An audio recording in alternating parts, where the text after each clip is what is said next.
Fala galera, aqui é o Garone, jornalista do Lance, e eu tô mais uma vez aqui, é claro, para falar de Vasco.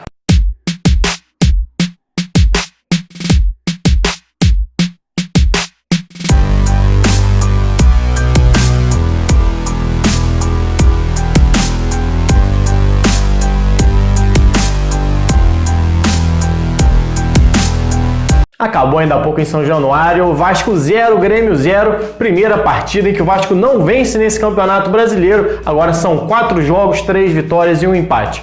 O Vasco perde a liderança, que agora é ocupada pelo Internacional, perde 100% de aproveitamento, mas não perde a sua invencibilidade e nem deixa de ter o melhor aproveitamento do Campeonato Brasileiro nesse momento. Isso porque o Vasco tem um jogo a menos. O Vasco tem agora um aproveitamento de 83% contra 80% do Internacional. O que isso quer dizer? O Vasco depende só de si para retornar à liderança do Campeonato Brasileiro, desde que consiga vencer essa partida a menos que tem, que foi adiado o jogo contra o Palmeiras, que seria a estreia do Vasco no Brasileirão. Mas convenhamos que o Vasco não entrou no Campeonato Brasileiro para ser campeão de ponta a ponta da competição. Aliás, nenhum time nunca foi campeão dessa maneira e nem seria o caso do Vasco, desse Vasco hoje ainda muito frágil, um time com jogadores muito jovens, que iria mudar isso. O Vasco entrou no Campeonato Brasileiro com um objetivo claro: se manter na parte de cima da tabela, ou seja, entre os 10 primeiros. E esse início que o Vasco vem tendo, esse bom início que o Vasco vem tendo, na verdade, mantém o Vasco nessa expectativa. E até melhor, de brigar ali, quem sabe, entre os 6 primeiros durante toda a competição. É um campeonato diferente do que vinha sendo nos últimos anos.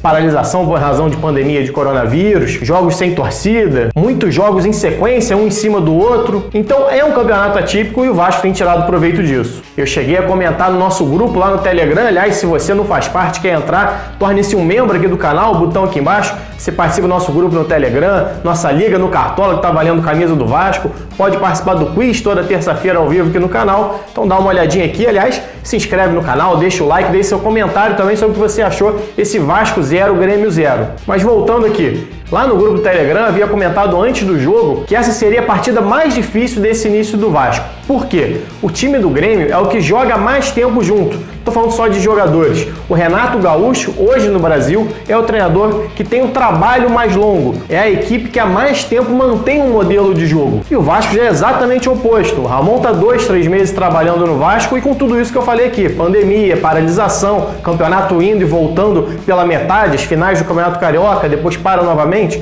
começa Brasileiro. Então foi um duelo de trabalhos que estão em pontos completamente diferentes. O Grêmio do Renato Gaúcho, que já foi campeão de Copa do Brasil, de Libertadores, contra o Vasco do Ramon, que está começando um trabalho agora e que vem começando muito bem, mas que ainda tem muitas deficiências a serem corrigidas, obviamente, na parte tática, e tem também um elenco mais modesto do que tem o Grêmio. E uma das deficiências desse Vasco do Ramon, eu já havia comentado aqui na partida contra o São Paulo e contra o Ceará, é a saída de bola. E uma das características do time do Grêmio, do Renato Gaúcho, é exatamente jogar no campo adversário, ou seja, pressionar a saída de bola e manter a posse ali naquele espaço, encurralar o time adversário no seu campo defensivo. Então foi um jogo que reuniu a principal deficiência do Vasco, que é sair do seu campo de defesa, com a maior virtude do Grêmio, que é jogar no campo de defesa adversário. E o Grêmio acabou engolindo o Vasco, principalmente no primeiro tempo. Tanto conseguiu no primeiro tempo 5 finalizações de dentro da área e 7 no total. Só pra gente ter uma ideia, contra o Ceará no jogo passado, no jogo inteiro,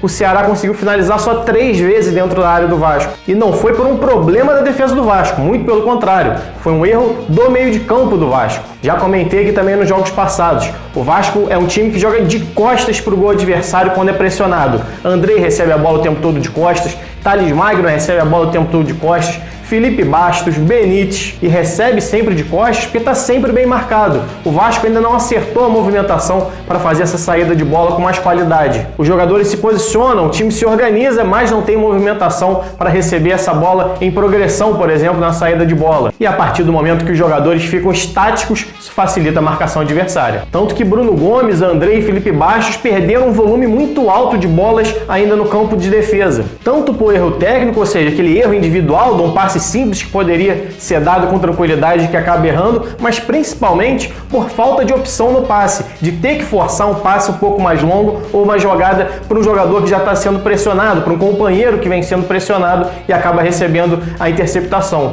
E o Grêmio só não chegou com mais perigo porque, mais uma vez, Ricardo Graça e Leandro Castan fizeram uma partidaça, assim como o Fernando Miguel, que é um dos jogadores que constantemente vem sendo criticados também. Já falei aqui sobre o Henrique e o Baixo quando vinham fazendo uma grande partida. Hoje o Fernando Miguel foi mais uma vez decisivo. Quando o Grêmio conseguiu chegar realmente com qualidade, porque o Grêmio também errou passes demais, principalmente na hora de concluir as jogadas, o Fernando Miguel apareceu. Defendeu uma bola que acabou explodindo na trave e uma outra pelo alto que ele acabou colocando para fora, uma finalização, se eu não me engano, do Alisson ou do PP. Esse 0-0 com o Grêmio pode muito bem botar na conta desses três: Castan, Graça e Fernando Miguel. No segundo tempo, o Vasco conseguiu equilibrar um pouco as ações. Continuou sofrendo com a saída de bola, com a marcação alta, na verdade, do Grêmio, mas conseguiu algumas válvulas de escapes, principalmente com a entrada do Caio Tenório. Em 4 minutos do segundo tempo, Caio Tenório já tinha chegado 2 vezes na linha de fundo do Grêmio. Uma para fazer um cruzamento cortado pelo Kahneman e numa outra que acabou sofrendo uma falta do Cortez. A partir desse momento que o Vasco conseguiu impor um pouco mais de velocidade, porque o Vinck subia muito pouco e subia sem qualidade, o Grêmio teve que segurar um pouco mais o Cortez e esse abafa na saída de bola do Vasco conseguiu ficar um pouco mais tranquilo. Devagarzinho o Vasco foi começando a ter um pouco mais de posse de bola e com a entrada do Bruno César na vaga do Felipe Baixo, que não se achou mais uma vez dentro do campo. Já falei aqui, elogiei o Felipe Bastos na estreia, que ele marcou 2 gols contra o Sport, foi decisivo, marcou gol também contra o Ceará, é verdade, mas não fez uma grande partida, assim como não fez contra o São Paulo e dessa vez, mais uma vez, aceitando muito a marcação adversária. Falei aqui da dificuldade de saída de bola do Vasco, dos jogadores recebendo de costas. O Felipe Bastos é um dos jogadores que deveria dar esse apoio para o Bruno Gomes e para a defesa para fazer essa saída, mas participa muito pouco do jogo e nas poucas vezes que participou, errou. Teve um aproveitamento no passe inferior a 80%. O Bruno Gomes também errou demais, mas participou quase o dobro do Felipe Bastos. Foi um jogador muito mais ativo nessa saída de bola, então natural que erre mais também. Porque a saída do Vasco com os 2 zagueiros e o lateral mais o primeiro volante precisa que a próxima linha se movimente. É o Benítez, é o Felipe Bastos, o Andrei, e isso faltou muito no time do Vasco. A entrada do Caio Tenório e do Bruno César mudou essa dinâmica do jogo, principalmente porque o Bruno é um jogador que costuma dar o passe de primeira. Inclusive no lance que ele deixa o Germancano na cara do gol, dribla o Paulo Vitor, mas estava impedido, até havia perdido a jogada ali. A assistência é exatamente do Bruno César de primeira. Então é um jogador que tem qualidade no passe quando tem a bola no pé. E isso conseguiu desafogar um pouco mais o Vasco para sair para o ataque e que melhorou ainda mais a partir da entrada do Vinícius. Não entendi a escolha do Ramon em sacar o Benítez e manter o Thales Magno em campo. O Thales não fez mais uma vez uma grande partida, tem errado constantemente nas decisões jogadas e isso é normal. Já falei aqui quando ele vinha bem ainda, na verdade, que é preciso ter paciência com jogadores que vêm da base,